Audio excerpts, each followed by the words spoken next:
Assalamualaikum warahmatullahi wabarakatuh. Salam Pramuka. Perkenalkan, nama saya Sofi Almutakov dengan NPM 21130225051 dari Program Studi Pendidikan Fisika jurusan Pendidikan MIPA Fakultas Keguruan dan Ilmu Pendidikan Universitas Lampung. Saya di sini akan menyelesaikan tugas mata kuliah Pendidikan Kepramukaan, yaitu menjelaskan mengenai Undang-Undang Dasar Republik Indonesia Nomor 12 Tahun 2010 dari pasal 17 sampai dengan 31. Pasal 17. 1. Evaluasi dilakukan dalam rangka pengendalian mutu pendidikan kepramukaan sebagai bentuk akuntabilitas penyelenggaraan pendidikan kepramukaan pada pihak yang berkepentingan. 2. Evaluasi dilakukan terhadap peserta didik, tenaga pendidik dan kurikulum pada setiap jenjang dan satuan pendidikan kepramukaan. 3. Evaluasi terhadap peserta didik dilakukan oleh pembina. 4. Evaluasi terhadap tenaga pendidik dilakukan oleh Pusat Pendidikan dan Pelatihan Nasional yang dibentuk oleh Kuartir Nasional. 5. Evaluasi terhadap kurikulum pendidikan kepramukaan dilakukan oleh Pusat Pendidikan dan Pelatihan Nasional yang dibentuk oleh Kuartir Nasional. Pasal 18. 1. Akreditasi dilakukan untuk menentukan kelayakan kegiatan dan satuan pendidikan kepramukaan pada setiap jenjang pendidikan kepramukaan. 2. Akreditasi dilakukan atas dasar kriteria yang bersifat terbuka dan dilakukan oleh lembaga akreditasi sesuai dengan peraturan perundang-undangan. Pasal 19. 1. Sertifikat berbentuk tanda kecakapan dan sertifikat kompetensi. 2. Tanda kecakapan diberikan kepada peserta didik sebagai pengakuan terhadap kompetensi peserta didik melalui penilaian terhadap perilaku dalam pengamalan nilai serta uji kecakapan umum dan uji kecakapan khusus sesuai dengan jenjang pendidikan kepramukaan. 3. Sertifikat kompetensi bagi tenaga pendidik diberikan oleh Pusat Pendidikan dan Pelatihan Kepramukaan pada tingkat nasional. Pasal 20. 1. Gerakan pramuka bersifat mandiri, sukarela, dan non-politis. 2. Satuan organisasi gerakan pramuka terdiri atas A. Gugus depan dan B. Kuartir. Pasal 21. Gugus depan sebagaimana dimaksud pada Pasal 20 ayat 2 huruf A meliputi gugus depan berbasis satuan pendidikan dan gugus depan berbasis komunitas. Pasal 22. 1. Gugus depan berbasis satuan pendidikan sebagaimana dimaksud pada Pasal 21 meliputi gugus depan di lingkungan pendidikan formal. 2. Gugus depan berbasis komunitas sebagaimana dimaksud dalam Pasal 21 meliputi gugus depan komunitas kewilayahan, agama, profesi, organisasi, kemasyarakatan, dan komunitas lain. Pasal 23. Kuartir sebagaimana dimaksud dalam Pasal 20 ayat 2 huruf B terdiri atas A.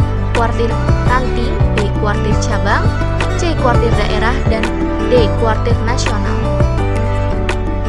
Pasal 24. Gugus depan sebagaimana dimaksud dalam Pasal 20 ayat 2 huruf A dibentuk melalui masyarakat anggota pramuka. Pasal 25. 1. Gugus depan sebagaimana dimaksud dalam Pasal 24 dapat membentuk kuartir ranting. 2. Kuartir ranting sebagaimana pada ayat 1 dapat membentuk kuartir cabang. Pasal 26. 1.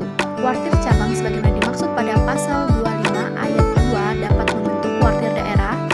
2. Kuartir daerah sebagaimana dimaksud pada ayat 1 dapat membentuk kuartir nasional. Pasal 27.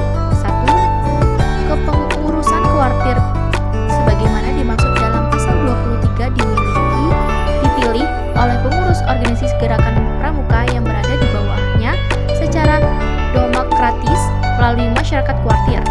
2. Kepengurusan sebagaimana dimaksud pada ayat 1 tidak terikat dengan jabatan publik. Pasal 28. 1. Kuartir ranting sebagaimana dimaksud dalam Pasal 23 huruf A merupakan satuan organisasi gerakan pramuka di kecamatan. 2. Kuartir ranting mempunyai tugas memimpin dan mengendalikan gerakan pramuka dan kegiatan kepramukaan di kecamatan. 3. Kuartir ranting sebagaimana dimaksud pada ayat 1 dibentuk oleh paling sedikit 5 gugus depan melalui masyarakat ranting. 4.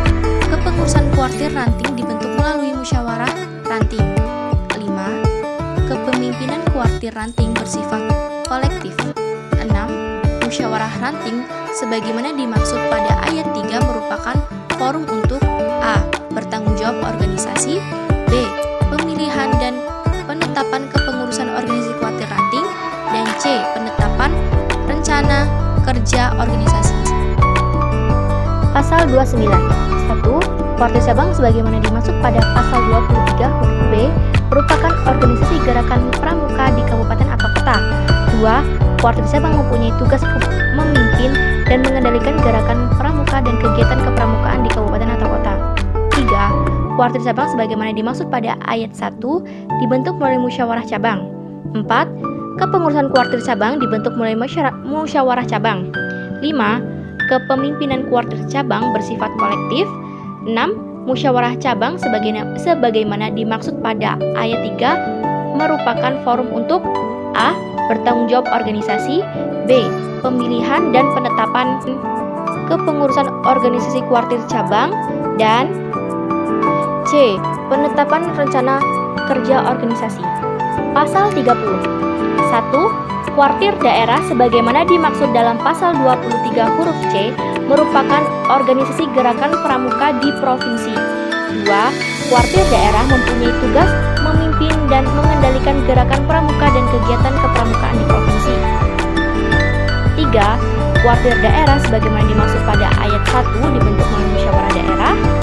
4. Kepengurusan kuartir daerah dibentuk melalui musyawarah daerah. 5. Kepemimpinan kuartir daerah bersifat kolektif. 6. Musyawarah daerah sebagaimana dimaksud pada ayat 3 merupakan forum untuk A. Bertanggung jawab organisasi, B. Pemilihan dan penetapan kepengurusan organisasi kuartir daerah, dan C. Penetapan rencana kerja organisasi. Pasal 31. 1. Kuartir nasional sebagaimana dimaksud dalam pasal 23 huruf D merupakan organisasi gerakan pramuka lingkup nasional. 2. Kuartir nasional mempunyai tugas memimpin dan mengendalikan gerakan pramuka serta kegiatan kepramukaan lingkup nasional. 3. Kuartir nasional sebagaimana dimaksud pada ayat 1 dibentuk melalui musyawarah nasional. 4. Kepengurusan kuartir nasional dibentuk melalui musyawarah nasional. 5. Kepemimpinan kuartir nasional bersifat kolektif. 6. Musyawarah nasional sebagaimana dimaksud pada ayat 3 merupakan forum musyawarah tertinggi untuk A. Bertanggung jawab organisasi, B. Pemilihan dan penetapan kepengurusan organisasi kuartir nasional, C. Perubahan dan penetapan anggaran dasar dan anggaran rumah tangga, dan D. Penetapan rencana kerja strategis organisasi. Cukup sekian dari saya. Semoga bisa bermanfaat bagi saya sendiri dan bagi para penonton. Wal akhir, wassalamualaikum warahmatullahi wabarakatuh.